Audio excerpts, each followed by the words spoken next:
والذين إذا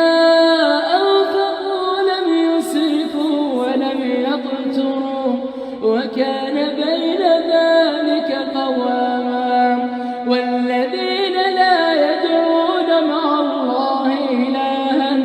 آخر ولا يقتلون النفس التي حرم الله إلا بالحق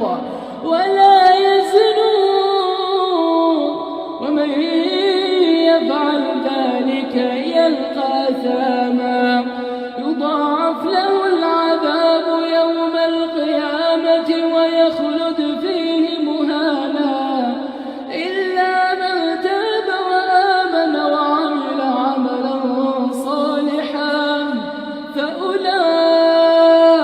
يبدل الله سيئاتهم حسنات وكان الله غفورا رحيما ومن تاب وعمل صالحا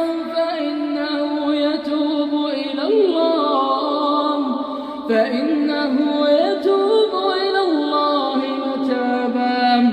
والذين لا يشهدون الزور وإذا مروا باللغو مروا كراما والذين إذا ذكروا بآيات ربهم لم يخروا عليها صما وعميانا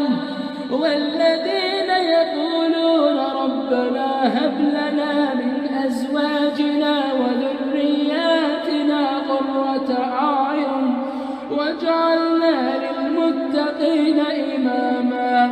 أولئك يجزون الغرفة بما صبروا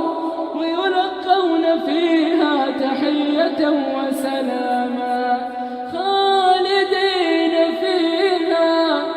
خالدين فيها حسنت مستقرا ومقاما قل ما يعبأ بكم ربي لولا دعاؤكم فقد كذبتم فسوف يكون لزاما.